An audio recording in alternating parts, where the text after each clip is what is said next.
Olá, um prazer estar com vocês no dia 25 de março, quase chegando no final do mês, quase chegando no meu inferno astral, acabando. Estou com o Rodrigo, a Paola, o Valdinei. Eu vou responder a primeira pergunta do Valdinei, porque é mais rápida. Ele pergunta assim: boa tarde, professora Fátima, estou em fase de finalização e tenho observações para fazer sobre o conteúdo e qualidade do curso. Como são muitas, gostaria de saber aonde poderei fazer. Será pelo e-mail ou pelo chat? Com certeza pelo e-mail, porque, veja bem, eu só estou aqui para responder perguntas didáticas. Com relação ao curso, você manda por e-mail, porque aí toda a equipe da escola, suporte técnico, suporte pedagógico, suporte financeiro, coordenador, todos eles poderão fazer essa resposta às suas demandas, tá bom? Todo mundo assistiu o congresso? Quem não assistiu pode comprar o congresso, porque ele fica gravado e depois tecer comentários sobre ele. Eu estou com uma pergunta aqui do Rodrigo. Tudo bem, Rodrigo? Como é que está você? Professora, poderia nos explicar a diferença entre hipnólogo, hipnoterapeuta e hipnotista? Muito bem. Hipnólogo e hipnotista são quase sinônimos. Hipnólogo é aquele que pratica hipnose, hipnotista também. O hipnoterapeuta é que tem uma diferença. E a diferença é a seguinte: o hipnoterapeuta, ele tem uma formação, além de psicanalítica, ele tem uma formação mais prolongada na hipnose, né? Então, ele é psicanalista e tem uma formação que o próprio Marcelo Jorge montou, né, que é teu psicanalista, e que possivelmente irá fazê-lo aqui online. Tá? Que é uma formação para quem está se formando em psicanálise, ou já se formou ou está em formação, compreende? Já o hipnólogo, o hipnotista é uma pessoa que pode ter aprendido hipnose na internet e sai por aí hipnotizando as pessoas sem conceituação psicanalítica, sem fundamentação científica nenhuma, tá bom?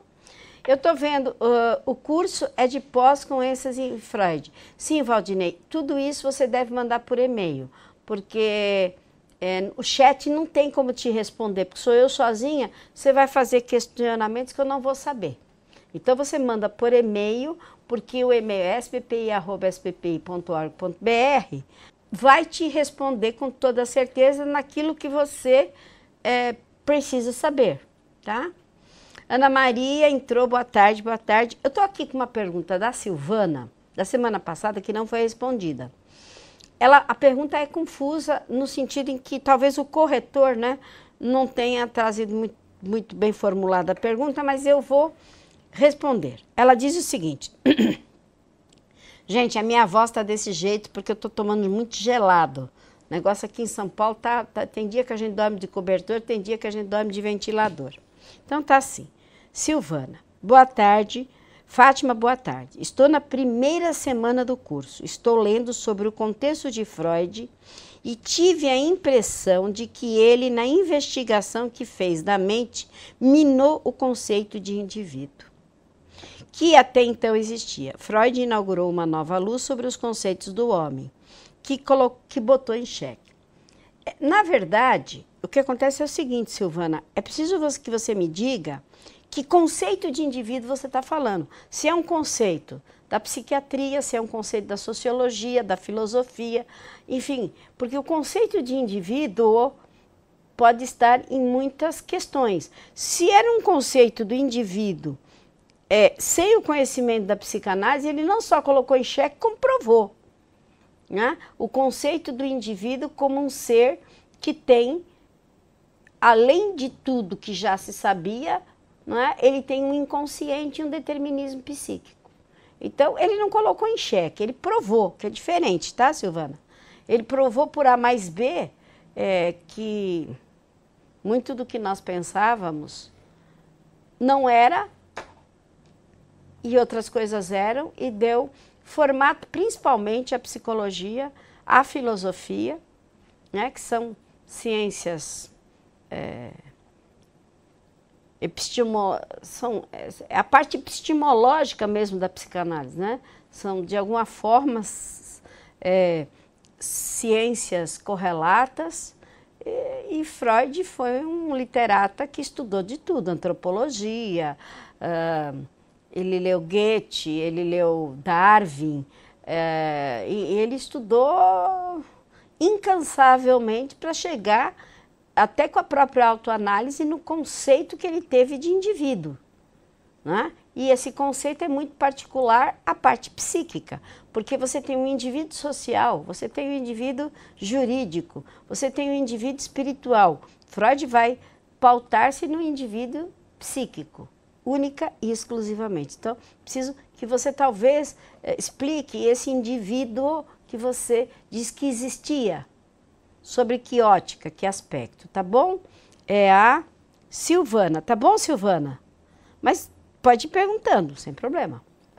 A Sheila Carneiro, ela diz: olá, professora, tudo bem? Estou no módulo que fala sobre complexo de Édipo. Não entendi muito bem como isso funciona. E é comum discordar dessa teoria de Freud? Olha, é muito comum discordar. E também é muito comum não entender. Mas ela é verdadeira, maravilhosa, extraordinária. E o conceito de Édipo é o seguinte, é que muitas vezes você lê e ouve e não consegue compreender perfeitamente, Sheila, porque você vai compreender talvez quando você atender um paciente e entender esse complexo. O complexo de Édipo é que a criança tem necessidade ou do pai ou da mãe 24 horas por dia, né? Ela se apega. Quando o Freud fala em sexualidade, não é incesto, é energia sexual, é libido. É um desejo de ter o pai e a mãe perto, ou o pai ou a mãe perto de si. Se for um complexo da menina para com o pai, vai criar um triângulo em que ela vai ter ciúmes da mãe, ciúmes do pai, ela vai ter a mãe como rival e o menino a mesma coisa em relação à mãe. Então, são complexos que se põem da mesma maneira. E todos nós ficamos fixados nele, ele vai prejudicar nossas relações triangulares adultas. Então, por exemplo, você tem um chefe e você é uma secretária e tem outra secretária. E as duas ficam se rivalizando para ter a atenção do chefe. Isso é Édipo. Crimes de feminicídio, a maior parte é Édipo. Eu não mato por amor, eu mato por posse. E posse faz parte do Édipo. Então, assim, mesmo que você discorde, é factível que o Édipo existe. E existe em toda parte, a todo momento, em todas as pessoas. Tá bom? Espero que você tenha entendido, Sheila. A Paty entrou. A Rosa diz: boa tarde, Fátima. Explique melhor essa fase. O movimento gera a necessidade de uma representação. É trabalho da pulsão de morte, mas a formação da representação em si é pulsão de vida. Meu Deus. Ó, pulsão é uma coisa, pulsão de morte, pulsão de vida, a energia chama-se libido. E é uma energia só, tá? Só que, a todo momento, nós estamos vivendo e morrendo. A todo momento, as nossas células se trocam quando nós dormimos. Então, são movimentos concomitantes, né? Quando eu faço aniversário, por exemplo, as pessoas me cumprimentaram, eu falei, olha, estou mais próxima do dia da minha morte, mas vocês estão festejando a pulsão de vida e pulsão de morte. Então, o movimento que gera a necessidade de uma representação é trabalho da pulsão de morte. Sim, né? Porque é uma pulsão mais agressiva, mais ligada mesmo àquilo que se representa no concreto.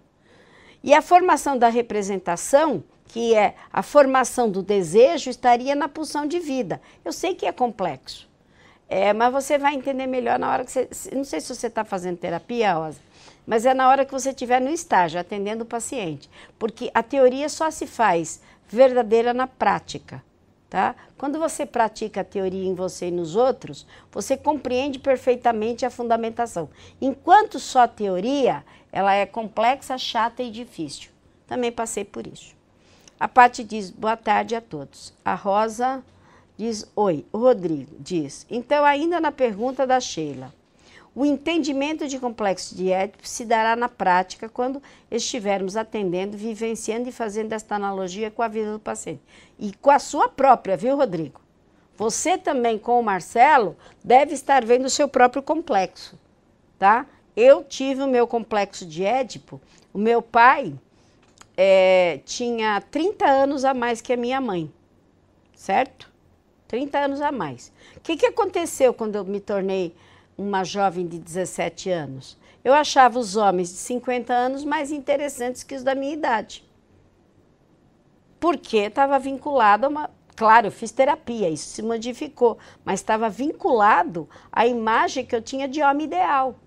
Era um homem mais velho, até porque meu pai era uma pessoa boníssima. E eu tinha uma competição horrível com a minha mãe, a gente vivia brigando. A terapia fez com que eu visse na minha mãe qualidades e no meu pai defeitos, porque meu pai era idealizado por mim no complexo de Édipo. Ele não tinha defeitos. Né? Então eu vi o complexo em mim e a partir daí eu consegui ver o dos outros. Se eu não tivesse visto em mim, nós não vamos nunca ficar livres 100% do complexo de Édipo, mas precisamos ter consciência dele. Qual é a intensidade dele? E os pais podem piorar o complexo de Édipo e eles não têm culpa. Por exemplo, um pai que desautoriza a mãe, uma mãe que desautoriza o pai, na frente da criança, dá força para a criança. E o que a criança deseja é separar o pai da mãe. Então, se os pais colaboram para que a criança adquira poder na relação, do tipo assim, a criança vai lá e fala assim, mãe, posso assistir um filme? Pergunta para o seu pai. Ou seja, você dá poder para o pai. E o poder deve ser dos dois. Os dois têm que estar de comum acordo de como deve ser a educação da criança. Pensa nos casos que vocês conhecem aí de quem manda na casa. Essa história de que o pai manda e a mãe educa, isso, gente, isso era do tempo do Freud, 150 anos atrás. Hoje, o que diz a pedagogia? Né? Porque aí nós vamos entrar em psicopedagogia, na questão educacional. A questão educacional, ela também fomenta o complexo de Édipo. Né? E o complexo de Édipo também está ligado à formação do superego. A formação do superego, da censura, ela é feita de uma forma exterior através da educação doméstica, através da educação social e da educação escolar. Mas se nós tivermos um grande complexo de Édipo, nós também vamos criar um mecanismo interno de censura aos nossos próprios desejos. Né? Eu desejo brigar com a mamãe para ficar perto do papai. Isso demanda superego. E também eu posso ter tido pouca castração externa e excesso de superego por excesso de complexo de Édipo e me tornar uma pessoa com um superego muito grande sem ter tido repressões externas, que foi exatamente o meu caso. Nunca ninguém me proibiu de nada, mas devido ao tamanho do meu superego, eu me proibi. Rodrigo pergunta, professora, poderia falar um pouco sobre perversão? Este público é comum no set analítico? Não. A perversão é a satisfação do desejo que não deixa que a pessoa se torne neurótica. Essas pessoas não vão para a clínica. Quem vai é o neurótico. O neurótico tem o desejo e não coloca em prática. O perverso tem o desejo, coloca em prática, fica feliz e não cria neuroses. E isso não quer dizer que fazendo terapia você vai se tornar perverso. Não é isso. Não é assim que funciona. Ok? Então, perverso, Freud, ele demandou as pessoas das seguintes... A categoria psicopatológica de Freud era a seguinte: 3 tipos de neurose: histérica, obsessiva e fóbica. Depois eram os psicóticos e os perversos. Ele, na época, atendeu pessoas de todas essas gamas porque ainda não havia uma separação. Mas, de fato e de direito, quem atendeu os psicóticos, um deles foi o Jung, que desenvolveu, foi ele que criou o termo esquizofrenia, e o Lacan. O Freud só atendeu os que apareceram, mas basicamente Freud atendeu neuróticos. Então vamos lá, Rodrigo. Neurose histérica, ou neurose obsessiva e neurose fóbica. Esses são os pacientes que vão vir para as nossas clínicas. Que hoje a histeria vai ser chamada de depressão. E se você falar, por exemplo, ah, mas eu tenho um paciente com síndrome do pânico. É uma neurose fóbica, é uma neurose de medo. Ah, mas eu tenho um paciente com DOC, distúrbio obsessivo compulsivo. É uma neurose de obsessão. Ah, eu tenho um paciente depressivo, é uma neurose histérica. Eu tenho um paciente com fibromialgia, uma neurose histérica. Então, qualquer sintoma que o paciente tenha, ainda é encaixada na teoria freudiana. Mesmo que os atendimentos sejam integrativos. Eu aplique uma mandala, eu aplique uma arte-terapia, uma regressão, seja lá o que for. A conceituação ainda passa por psicopatologia freudiana. Sem água não vou para frente. Rosa. A Rosa nos diz o seguinte. Fátima, fala um pouco de diferença entre o modo dinâmico e econômico de Freud. Bom, há uma relação, Rosa, entre id, ego e superego, correto? O id é o receptáculo dos desejos, o ego é a consciência e o superego é a censura. Quando você tem que estocar energia psíquica para quando vem os desejos, para que o ego e o superego possam reprimir os desejos do id. Então, eles precisam ter um conceito econômico de energia, porque a nossa mente é dinâmica, ela está constantemente trabalhando e os impulsos que estão no receptáculo do id, no inconsciente, que são as pulsões, elas são constantes, elas não param nunca até a morte. Se forem pulsões que nós, por exemplo, você tem vontade de fazer sexo com o marido da sua amiga, provavelmente o seu superego vai dizer não, mas o seu desejo vai dizer sim, e você cria um conflito até consciente, e você precisa reprimir o seu desejo. Então você vai usar a sua reserva de energia psíquica, o seu ego e o superego se reprimindo, sei lá, tomando que tipo de atitude. Mas é basicamente isso que se fala de economia psíquica. É a energia que tem que ser usada na repressão dos desejos do id. Espero que você tenha entendido, porque são conceitos complexos, né? E estão todos intrincados na própria teoria, não é? Você tem que conhecer as tópicas, que é consciente, pré-consciente, inconsciente, id, ego, superego, as pulsões, energia, forma da energia funcionar, juntar tudo isso com o determinismo psíquico no inconsciente que foi recalcado e reprimido. Ora, você pensa psicanaliticamente tudo de uma vez, só quando você estiver realmente atendendo no consultório, com muito tempo de análise pessoal, por isso 100 horas de estágio, supervisionado, é imprescindível. Se você for fazer psicologia, você não é obrigado a fazer análise. Eu não sei como é que essas pessoas trabalham, né? Não estou aqui criticando, mas estou aqui impressionada com a possibilidade de se trabalhar sem ter feito análise. Porque se você não faz análise, não se conhece, não se reconhece, dificilmente você conhece e reconhece o outro e consegue aplicar a teoria. É como alguém que quer conhecer um limão, teoricamente, e nunca toma uma limonada a vida inteira. Como é que é isso?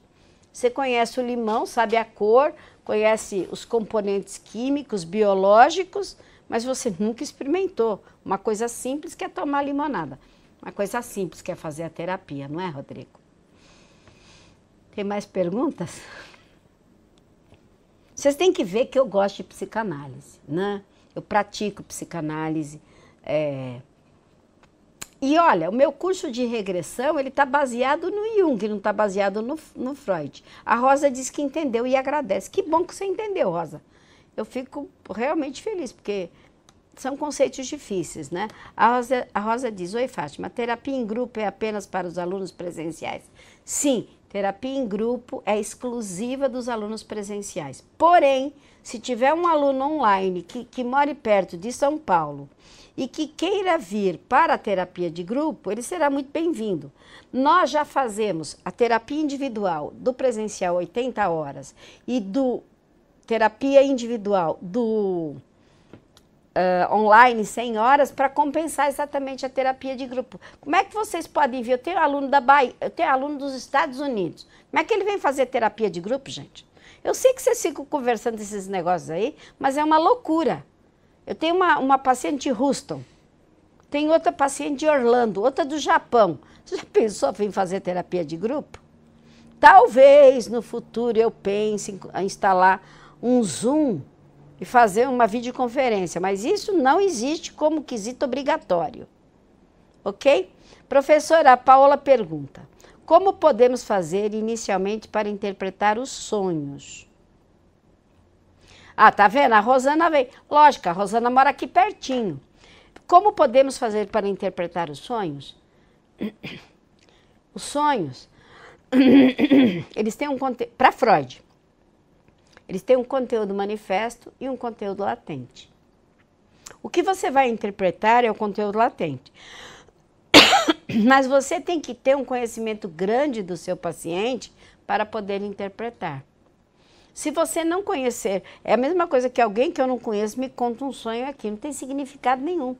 Porque eu tenho que conhecer bastante a vida do paciente para entender se o paciente sonha que ele está andando de avião e o avião anda sobre o mar, e aí você sai do avião e cai no meio do gelo e tem um urso, eu preciso saber o significado de avião, gelo, urso, se são pedaços do próprio paciente, se são outras pessoas. Quer dizer, a representação dos sonhos na questão da latência, ela é individual, ela é particular e o símbolo, o mesmo sonho em duas pessoas, a interpretação é diferente porque os símbolos estão ligados àquela pessoa. E o sonho é uma descarga de pulsão, porque o superego diminui quando a gente dorme, tá? Espero que vocês tenham entendido. Então, não tem terapia de grupo obrigatória para online. A Rosana vai vir porque ela mora aqui do lado. Então, ela vem. Quer dizer, todos podem vir, mas não por obrigatoriedade, por desejo. Obrigatoriamente, vocês têm que fazer 100 horas de terapia individual, 100 horas de estágio supervisionado. Isso é obrigatório para aqueles que quiserem a certificação de psicanalista clínico, mais a monografia. A Rosa pergunta, Fátima, como devo proceder quando o paciente desiste da terapia por sentir muita dor emocional? Bom, muito boa pergunta. Começa porque o paciente que tiver uma dor muito grande, é preciso tratá-lo de uma forma chamada winnicottiana, que é do pediatra Winnicott. Você tem que acolher. Você não pode ser direta no problema dele. Ele não está com um ego suficientemente estruturado para ouvir o que ele precisa ouvir. Então, você não pode ser direta. Você tem que fazer acolhimento e escuta. Ou seja, acolher esse paciente, abraçá-lo quando ele chega, ouvi-lo e não dar devolutivas enquanto ele não estiver suficientemente bem para ouvir devolutivas.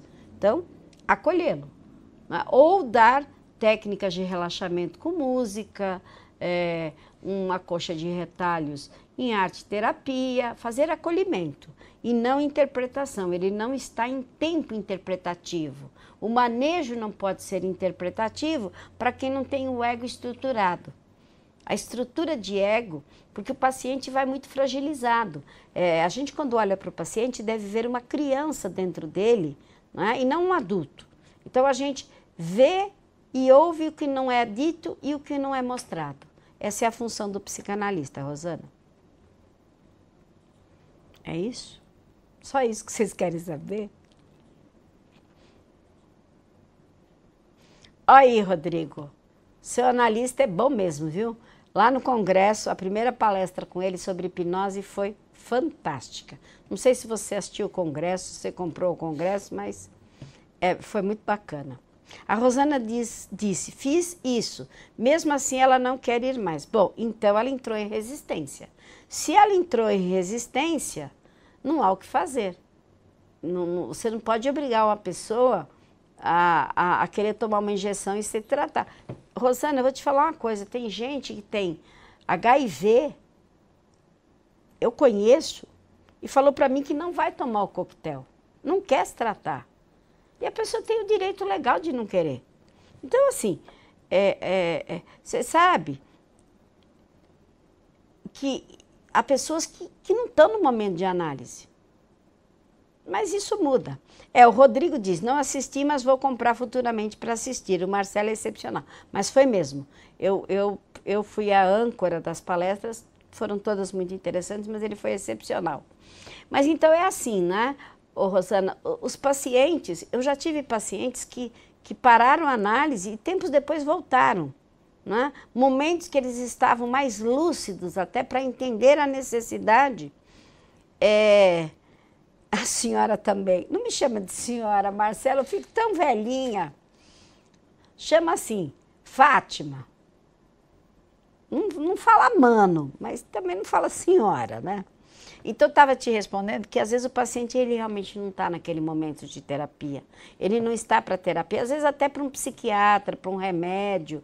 Eu não sei, mas não é o momento dele fazer terapia, porque o consciente dele, o cognitivo dele não está suficientemente bom para que ele consiga até aproveitar a terapia, né? Porque ele precisa aproveitar a terapia, senão ele gasta dinheiro e tempo e... É isso. O que você falou, Rodrigo? É na ausência que se percebe a importância. Sim, o desejo, a falta gera o desejo. Amiga Rosana, ela voltará. Nossa, isso aqui é fé, hein, Rodrigo? Então, o paciente, Rodrigo e Rosana, ele muitas vezes, ele procura a terapia, sabe? Achando que é uma coisa mágica, que nós vamos apertar um botãozinho e ele vai sair de lá, assim, sem passar pelo processo. Porque quando a gente vem para a terapia, a gente vem para tratar coisas que são dores psíquicas, né? E o paciente acredita muitas vezes numa coisa mágica. Olha, eu vou lá, você faz uma hipnose, eu durmo e nunca mais eu vou sentir aquilo. Não, você vai passar por análise e a ferida vai ser exposta e aí nós vamos tratar essa ferida vagarosamente até que ela feche definitivamente. A pessoa tem que ter coragem para passar por esse processo. Nossa, eu estou sentindo alguma coisa tocar por aqui, mas não tem importância. A Rosana falou, fiquei tão decepcionada quando ela desistiu. Isso seria uma contra-transferência? Claro que foi. Você se achou não boa analista o suficiente para o paciente ficar com você. Não é por aí. Olha, eu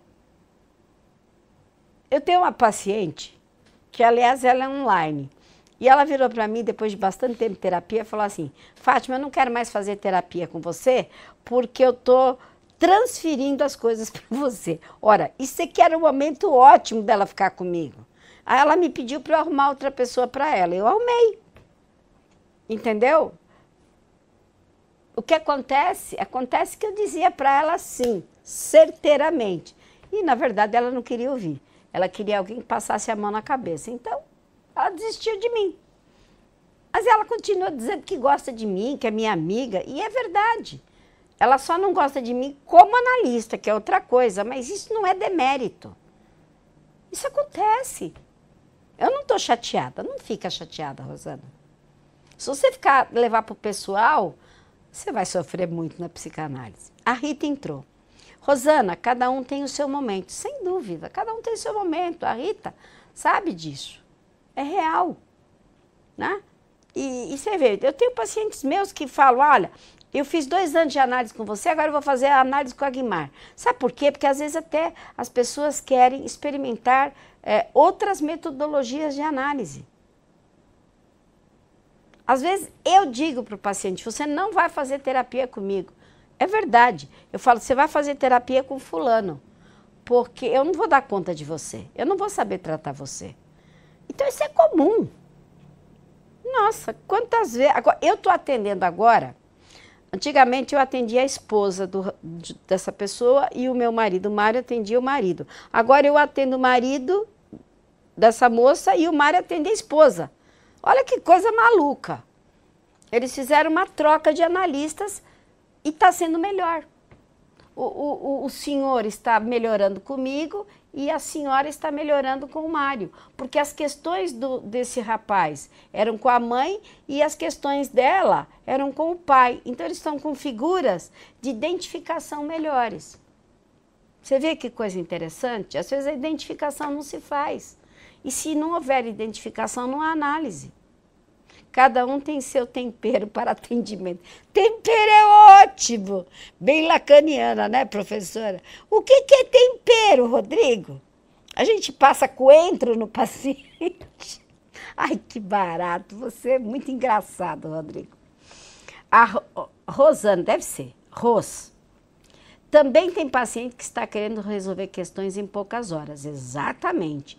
Outros que não estão preparados e outros que não se identificam. Eu percebo isso em atendimentos que realizei perfeitamente. Eu não sei se é a Rosana que está falando, está aqui ROS, mas é exatamente isso.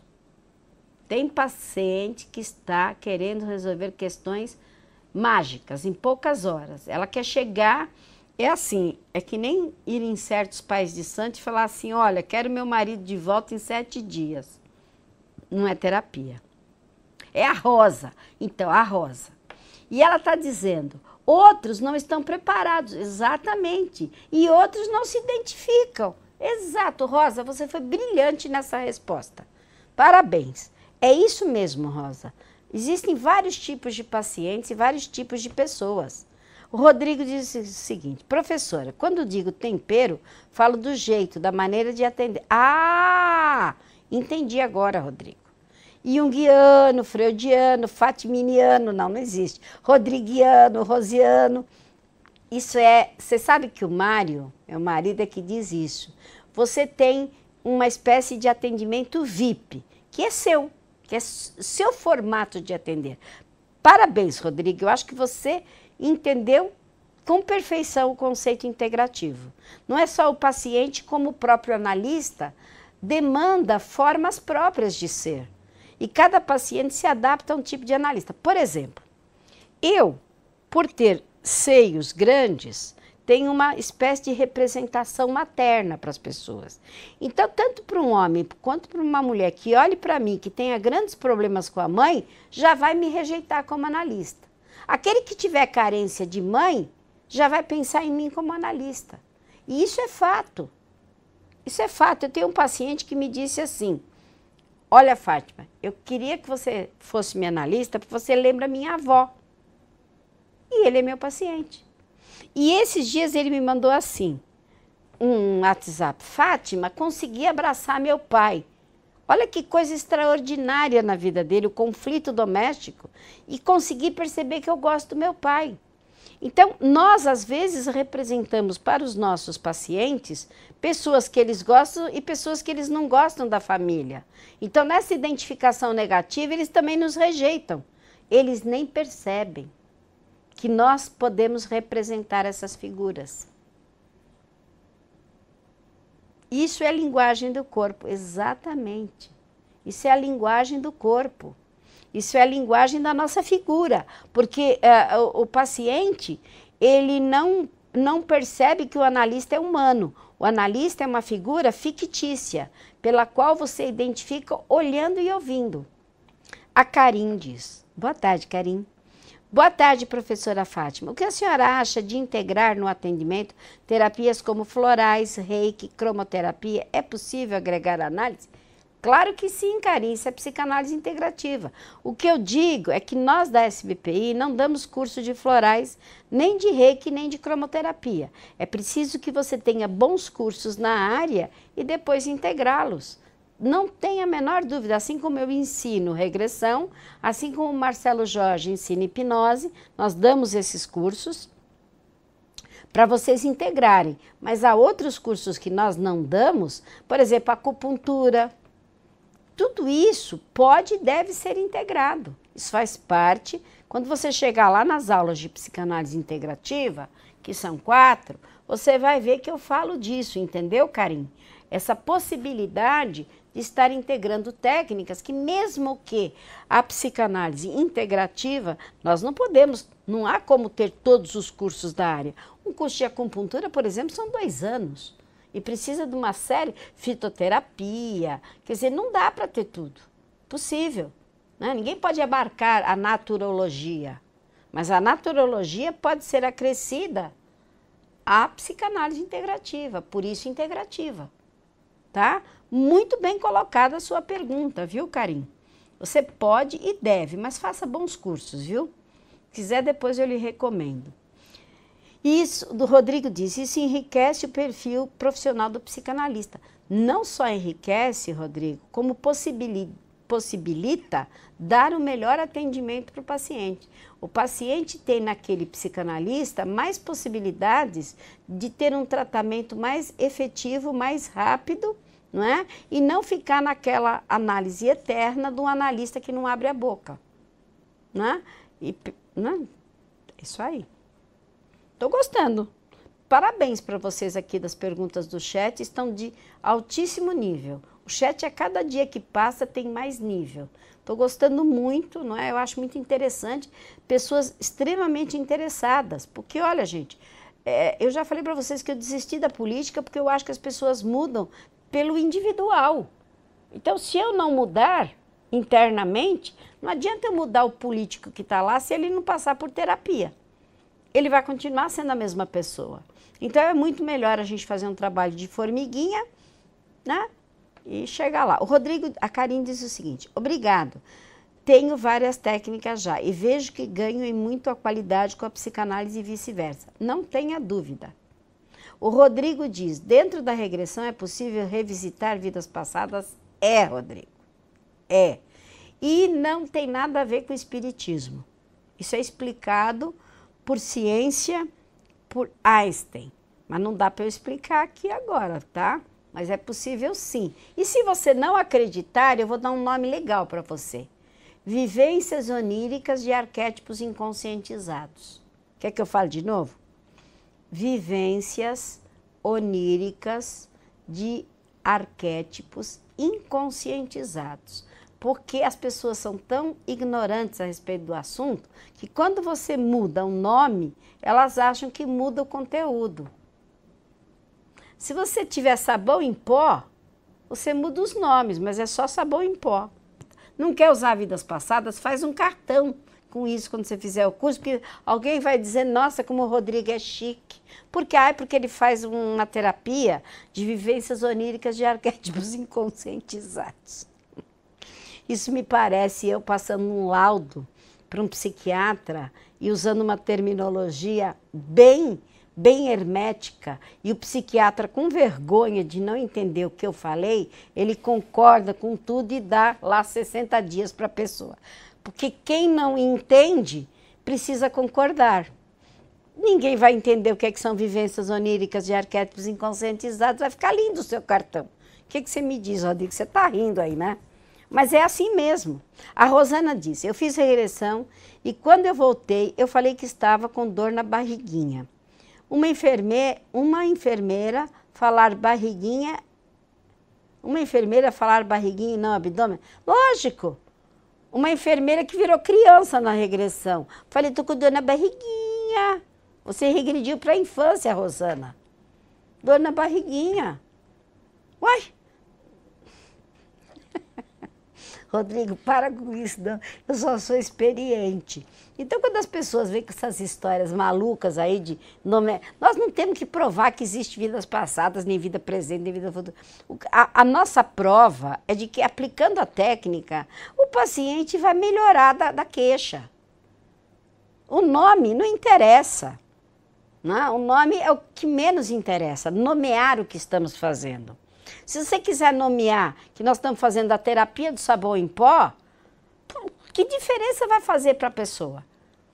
Quando você chega no médico, você vai perguntar como é que ele vai te atender, com que linha médica ele vai te atender? Não, você chega lá e fala assim, seguinte, eu estou com dor de barriguinha e eu não quero ter dor de barriguinha. E você não vai perguntar o que ele vai fazer, você quer melhorar.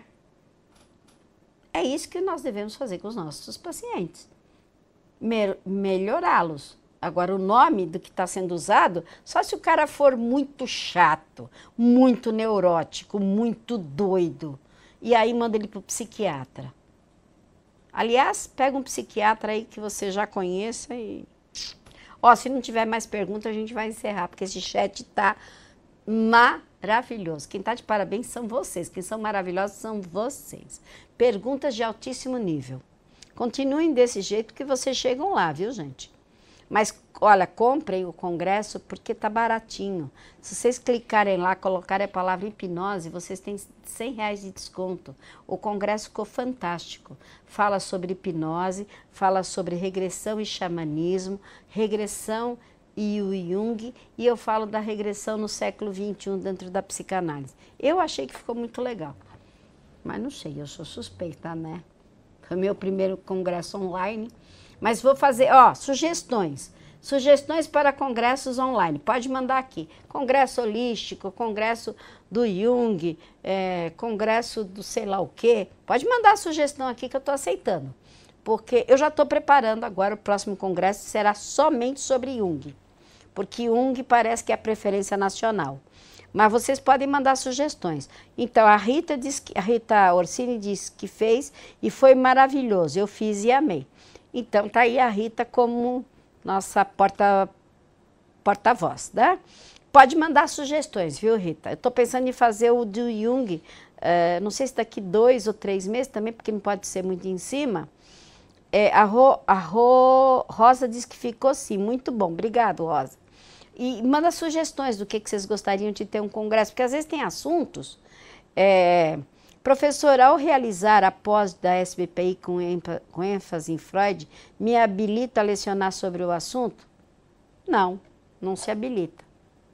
Você tem que fazer um curso de capacitação para ser professor de psicanálise em qualquer aspecto. E esse curso de capacitação eu só dou aqui presencialmente. Porque você precisa, para lecionar, você tem que se capacitar como professor de psicanálise, seja em pós, seja em qualquer matéria. Há um curso de capacitação. Esse curso não foi feito online ainda porque não deu tempo. Mas é uma capacitação que é necessária, viu, Rodrigo? Exceto se você já lecionar como professor universitário, né? Aí os professores universitários, que geralmente são só os psicólogos, né? Porque mesmo que você tenha uma formação em engenharia, medicina, as faculdades, para que você dê aulas de pós em qualquer coisa, é preciso que você tenha psicologia, tenha mestrado, doutorado, regredido, progredido, sei lá o que mais. Mas que ótimo, falou o Rodrigo. Bom, estamos encerrando o chat. Foi muito bom estar com vocês, muito obrigada. É sempre bom. Próxima segunda-feira aqui estarei. Se alguém quiser mandar perguntas, manda por sbpi, né, @sbpi.org.br.